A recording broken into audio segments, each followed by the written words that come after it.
आइए सुनते हैं एक लघु कथा।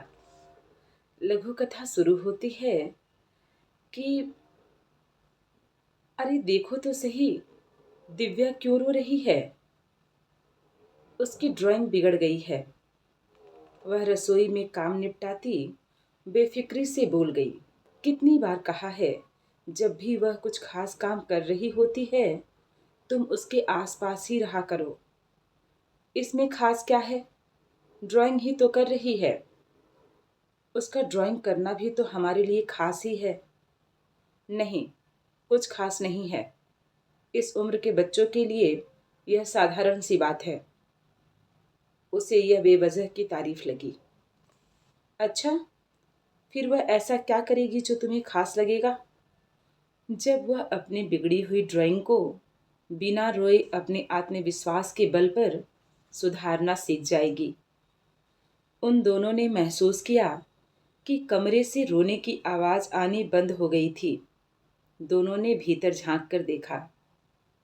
दिव्या के गालों पर लुढ़के आंसू अब सूखने के कगार पर थे और वह बड़े मनोयोग से अपने पैरों की पंजों से तूलिका संभाले कैनवास पर एक नया चित्र उकेरने में व्यस्त थी। तो यह थी एक लघु कथा और इस लघु कथा का शीर्षक है दिव्या। और यह लघु कथा संग्रह है प्रेम कलश। प्रेम कलश। और इस लघु कथा संग्रह के संपादक हैं आदरणीय S.G. सिसोदिया जी। असल में यह एक बेहद विशेष लघु कथा संग्रह है।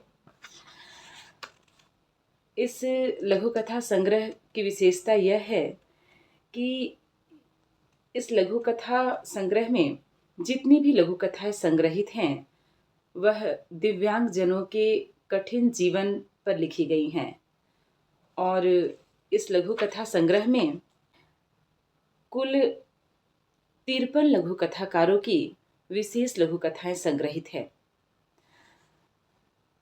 यह एक बेहद विशेष संग्रह है और यह लघु कथा संग्रह हर मामले में विशेष है, क्योंकि दिव्यांगों के ऊपर बहुत सारी लघु कथाएं लिखी गई है।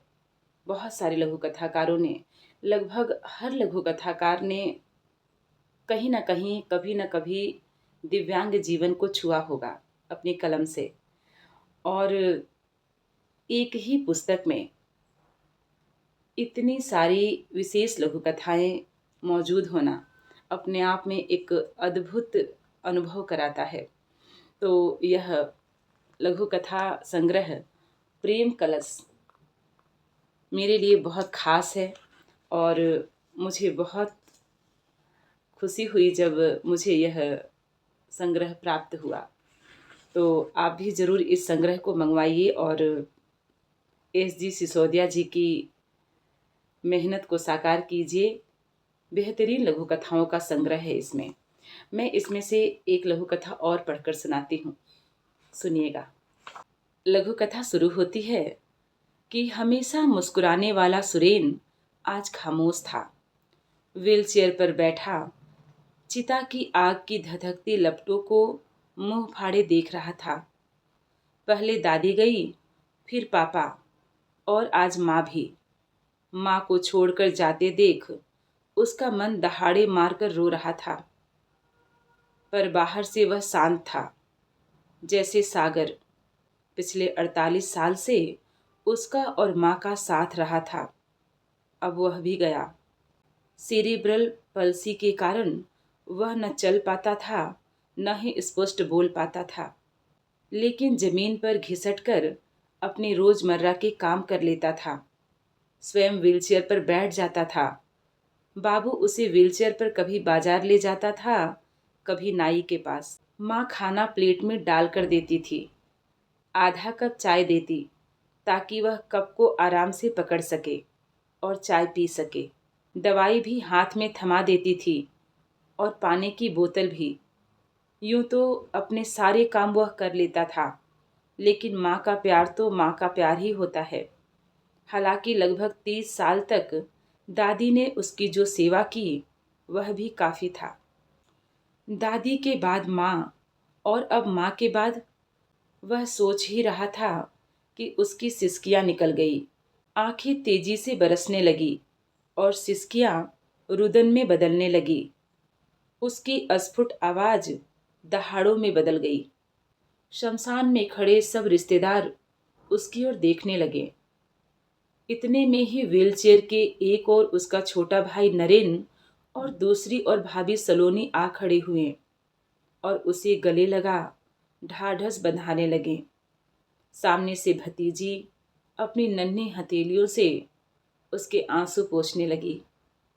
उसके मुंह से अस्फुट स्वर फूटा, माँ। तो यह एक लघु कथा थी। इसी लघु कथा संग्रह प्रेम कलश से।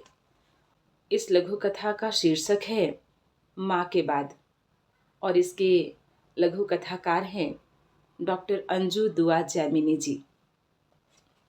तो आपने इन लघु कथाओं को सुना और इस लघु कथा संग्रह प्रेम कलश को देखा, जिसके संपादक हैं SGS सिसोदिया जी। तो मिलते हैं अगली बार एक और नई पुस्तक के साथ।